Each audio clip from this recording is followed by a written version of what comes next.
മെല്ലെ കുത്തണം, വേറെറ്റ് പോയ പണി വാളും. ജീവ, ഈ വീട് മൊത്തം കണ്ണാടിയാണല്ലോടാ. ഇതൊക്കെ പൊട്ടിപ്പോയില്ലേ? എന്തിനാ എത്ര കാശ് ചെലവാക്കണേ? ഒന്നും വിചാരിക്കരുത്, ഞങ്ങളുടെ കുടുംബത്തിൽ ഇങ്ങനെ ഒരു ഐറ്റം ഉണ്ട്. ഞങ്ങളുടെ കുടുംബത്തിലുണ്ട് ഇങ്ങനെ ഒരു ഐറ്റം. അപ്പൊ കോംപ്രമൈസ്. അതാരാ? ഞാൻ തന്നെ.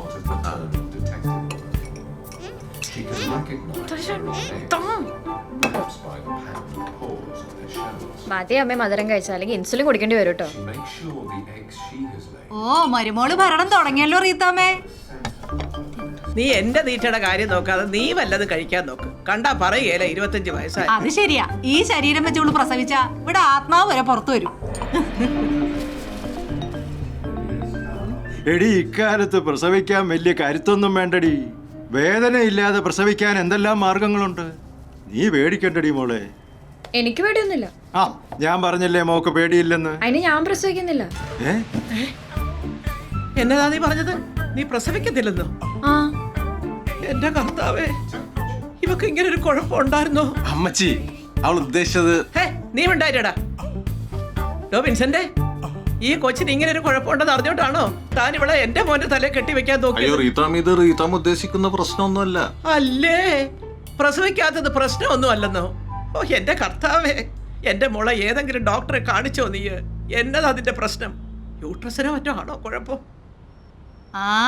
കണ്ട ബ്രോയിലർ ചിക്കനൊക്കെ കഴിച്ചിട്ടേ നാട്ടിലെ സകല പെണ്ണുകൾക്കും കുഴപ്പാ.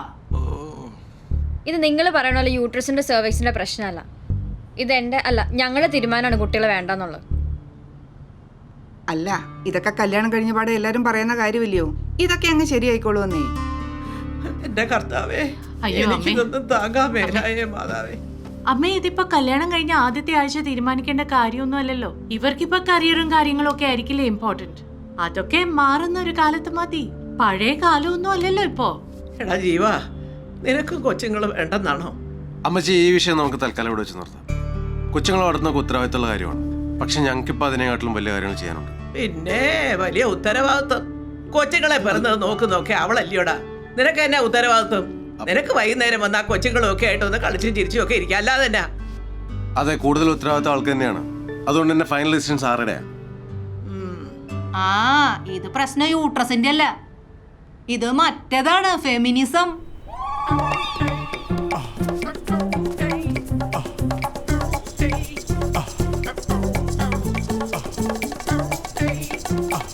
അതിനിപ്പോ ഞാൻ വല്ലതും പറഞ്ഞ?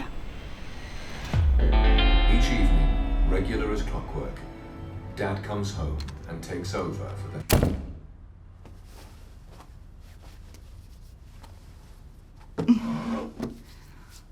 മോളെ, ഞാൻ ഇതുവരെ നിന്നോട് ഇതൊന്നും പറഞ്ഞിട്ടില്ല. എനിക്ക് 18 വയസ്സുള്ളപ്പോഴാണ് എൻ്റെ അമ്മ മരിക്കുന്നത്. ഭയങ്കര സങ്കടമായിരുന്നു. ഇടയ്ക്കിടയ്ക്ക് ഞാൻ എൻ്റെ അമ്മേനെ സ്വപ്നവും കാണുമായിരുന്നു. നീ ജനിച്ചു കഴിഞ്ഞപ്പോഴേ എല്ലാരും പറഞ്ഞു ഈ കണ്ണും മൂക്കും ഒക്കെ എൻ്റെ അമ്മനെ പോലെയാന്നു.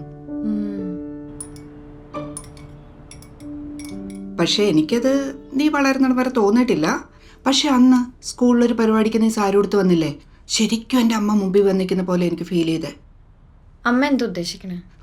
എടി, നാളെ നിനക്കൊരു പെൺകുഞ്ഞുണ്ടായാലോ, ആ കുഞ്ഞിന് എൻ്റെ മോച്ചായ ഉണ്ടെങ്കിലോ, അപ്പം ഞാൻ മരിച്ചു പോയാലും നിനക്കെന്നെ കണ്ടൂടെ? ആൺകുട്ടിയാണെങ്കിലോ?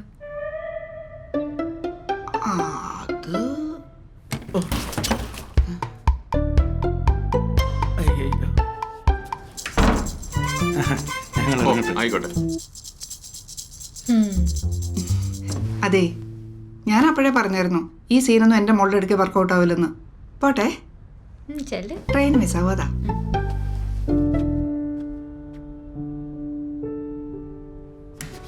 എന്താ വർക്കൗട്ട്? ഒരു രക്ഷയില്ല. അപ്പൊ അതും പ്ലിങ്. ഒന്ന് വിളിച്ചു നോക്ക് മനുഷ്യ. കിട്ടണ്ടേ? വിളിക്കാം. അല്ല, അമ്മ ഇന്ന് നിന്നിട്ട് നാളെ പോകുന്നല്ലേ പറഞ്ഞേ? വേണ്ട മോളെ, ഇനി ഇവിടെ നിന്നാലേ ഷുഗർ മാത്രമല്ല പ്രഷറും കൂടും. നമുക്ക് പോകാം. പോട്ടെ. അപ്പോ പറഞ്ഞതുപോലെ ദൈവം നല്ല ബുദ്ധി തോന്നിക്കട്ടെ. വിൻസെന്റെ, ഞങ്ങൾ ഇറങ്ങാം. ഞങ്ങൾ ഉറങ്ങാം. ശരി, എന്നാ കാണാം. പോട്ടെ. ബൈ. Bye bye.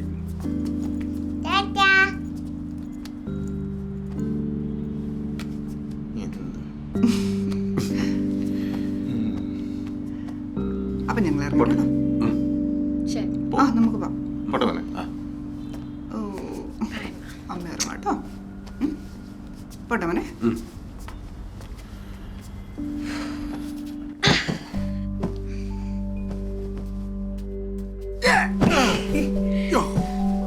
എല്ലാരും പോയപ്പോ എന്തൊരു സമാധാനം. എടി എടി. ഞാൻ വിചാരിച്ചത് അമ്മച്ചേനെ കാലം പിടിച്ച് നിലത്തടിക്കണം. എന്നാലും നീ ഇങ്ങനെ എടുത്തടിച്ച പോലെ പറയണ്ടില്ലായിരുന്നു. ഞാനത് നൈസായിട്ട് അമ്മച്ചിയെ പറഞ്ഞ് മനസ്സിലാക്കിയേനെ. എപ്പോഴായാലും പറയേണ്ട കാര്യല്ലേ. അപ്പൊ ഇനി നമ്മൾ രണ്ടുപേരും മാത്രം. നമുക്ക് ഡ്യൂട്ടി ഷെയർ ചെയ്യണം കേട്ടോ. മൺഡേ ഞാൻ കുക്ക് ചെയ്യാം, ട്യൂസ്ഡേ നീ, പിന്നെ അങ്ങനെ അങ്ങനെ അങ്ങനെ അങ്ങനെ ഓൾട്ടർനേറ്റീവ് ആയിട്ട് കുക്ക് ചെയ്യാം. അയ്യോ അപ്പൊ ആഴ്ചയില് 4 ദിവസം നീ കുക്ക് ചെയ്യോ? അതൊന്നും കുഴപ്പമില്ല. നീ സിനിമയിൽ കൂടുതൽ കോൺസെൻട്രേറ്റ് ചെയ്യും. ഓക്കെ. അപ്പൊ cheers. Cinema cheers. ഒന്ന് വേഗം ആക്കിയേ. 5 minutes.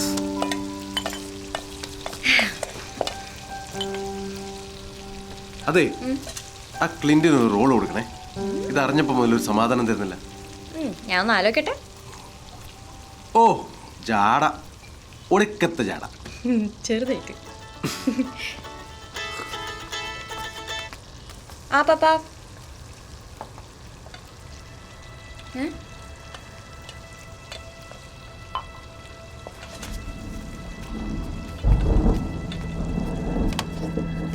12 വർഷം മുൻപുള്ള മീറ്റു കേസിൽ സിനിമാ നിർമ്മാതാവ് അറസ്റ്റിൽ. കൊച്ചിയിലെ ഹോട്ടലിൽ നിന്നാണ് പോലീസ് ഇയാളെ അറസ്റ്റ് ചെയ്തത്. നിരവധി സിനിമകൾ നിർമ്മിച്ചിട്ടുള്ള ഇയാളുടെ ഏറ്റവും പുതിയ സിനിമ റിലീസ് ആകാനിരിക്കെയാണ് ഏവരെയും ഞെട്ടിച്ചുകൊണ്ട് ഈ അറസ്റ്റ്. പേര് വെളിപ്പെടുത്താൻ ആഗ്രഹിക്കാത്ത കലൂർ സ്വദേശിനിയാണ് പീഡനം ആരോപിച്ചിരിക്കുന്നത്. നീ ഇത് പിടിച്ചേ.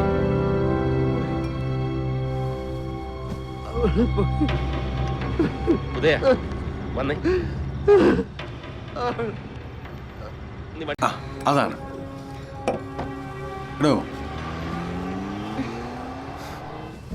തന്റെ ബേബിക്കുട്ടൻ വരൂടോ.